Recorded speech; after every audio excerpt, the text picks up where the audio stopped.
আল্লাহ রাব্বুল আলামিন চান না দুনিয়ার কোন বান্দা জাহান্নামে যাক, দুনিয়ার কোন বান্দা জাহান্নামের শাস্তি ভোগ করুক।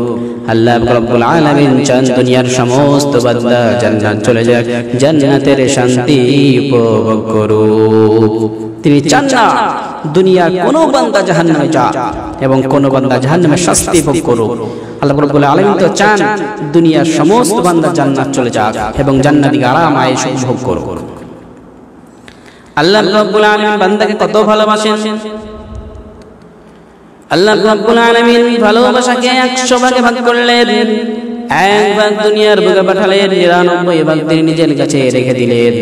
এই এক ভাগ ভালোবাসা আদম আলাইহিস সালাতু ওয়াস সালাম থেকে নিয়ে কিয়ামত পর্যন্ত যত মানুষ আসবে সকলের মধ্যে তিনি ভাগ করে দিলেন। আমাদের প্রত্যেকের মধ্যে সেই এক ভাগের মধ্যে একটু একটু করে আমরা ভালোবাসা পেয়েছি। এই এক ভাগ ভালোবাসা যত মানুষ এসেছে, আছে এবং আসবে সকলের মধ্যে এই এক ভাগ ভালোবাসার মধ্যেই আবার লক্ষ লক্ষ মিলিয়ন ট্রিলিয়ন ভাগ করে যেটা হয় সেটা রয়েছে। এই এক ভাগ ভালোবাসার জন্য কত ভালোবাসা। মা ছেলের জন্য জীবন দিতে রাজি হয়ে যায়। বাপ নিজে না খেয়ে না পরে নিজের সন্তানকে খাওয়ায়, নিজের সন্তানকে পড়ায়। আবার প্রেমিকা প্রেমিকের জন্য নিজের মা বাপ নিজের ঘর বাড়ি ছাড়তে রাজি হয়ে যায়, এমনকি জীবনও দিয়ে দেয়। আছে না এরকম? আছে। এই এক ভাগ ভালোবাসার মধ্যে কত লক্ষ লক্ষ ভাগ করে যেটুকু হবে ওইটুকু আমরা পেয়েছি। তারপরও এত ভালোবাসা। তোর আল্লাহ ভালোবাসে না? আল্লাহকে বান্দাকে অনেক ভালোবাসে। বান্দা তোমার দ্বারাই গুনাহ হয়ে যায়। আল্লাহ বলছে বান্দারে গুনাহ হয়েছে, কোনো অসুবিধা নাই, আমার দরবারে ফিরে আয়, হাত তুলে চোখের পানি ছেড়ে আমার দরবারে ক্ষমা চেয়ে নে, মাফ চেয়ে নে। আমি আল্লাহ রাব্বুল আলামিন তোর জীবনের সমস্ত গুনাহ খাতা মাফ করে দিব। গুনাহ হয়েছে, ফিরে আয় আমার দরবারে, হাত তুলে চোখের পানি ছেড়ে একবার ক্ষমা চেয়ে নে। আমি আল্লাহ রাব্বুল আলামিন সমস্ত গুনাহ কি করব? মাফ করে দেব।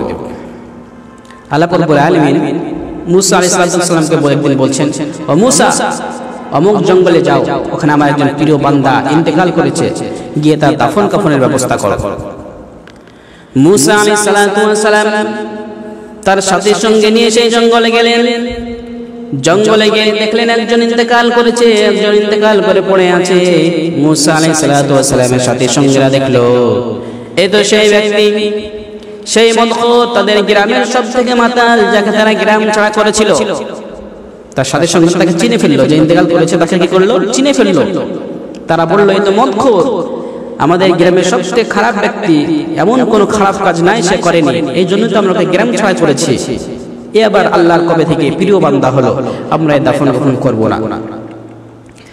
তো মুসা আলাইহিস সালাম সাথে সঙ্গের কথা শুনে আল্লাহকে বলেন, ওগো আল্লাহ তাআলা, তুমি বলো যে এটা তোমার প্রিয় বান্দা, আবার এরা বলে সব থেকে বদমাশ, এই মশলা তো আমি বুঝি না, একটু বুঝিয়ে দেও। কি বলে আল্লাহ, এই মশলা তো আমি বুঝি না, তুমি আমাকে একটু বুঝিয়ে দাও। এরা বলে সব থেকে খারাপ, তুমি বলো তোমার প্রিয় বান্দা। আল্লাহ তাআলা বলে, ও মুসা, ওরা যেটা বলে সেটাও ঠিক, আমি যেটা বলি এটাও ঠিক। ওরা যেটা বলে ওটাও কি? ওটাও ঠিক। এই একদম খারাপ খারাপ ছিল, আর আমি যেটা বলছি আমার প্রিয় এটাও ঠিক। সেটা কিভাবে শুনো।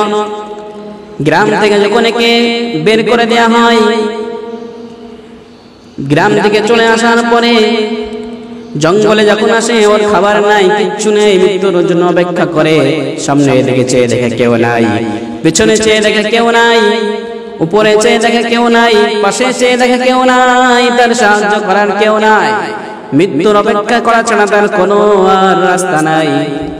সঙ্গে সঙ্গে আমার দরবারে হাত তুলে দোয়া করো, আল্লাহ তাআলা, দুনিয়ায় কত খারাপ কাজ করেছি, দুনিয়ায় কত কিছু করেছি, কোনদিন তোমাকে ডাকিনি, কোনদিন তোমাকে চিনিনি, তোমার ইবাদত পর্যন্ত করিনি, তোমার হুকুমের নাফরমানি করেছি, অবাধ্যতা করেছি, মানুষকে কষ্ট দিয়েছি, মানুষের সঙ্গে বেঈমানি করেছি, মানুষকে ধোঁকা দিয়েছি, কত খারাপ কাজ করেছি গো আল্লাহ তাআলা।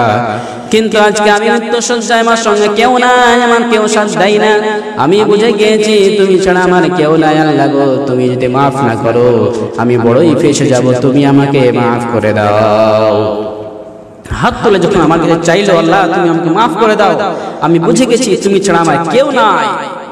এই যখন বলে সে কান্না শুরু করলো, আমি আল্লাহ রাব্বুল আলামিন থাকতে পারলাম না, আমার রহমত জোশে চলে আসলো এবং আমি তার জীবনের সমস্ত গুনাহ মাফ করে দিলাম এবং তারপরে তার ইন্তেকাল হলো।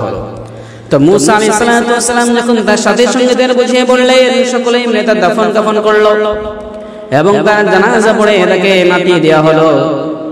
তো আল্লাহ রাব্বুল আলামিনের দ্বারাই বোঝাতে চাইছেন যে আমি তোমার বান্দাকে কত ভালোবাসি।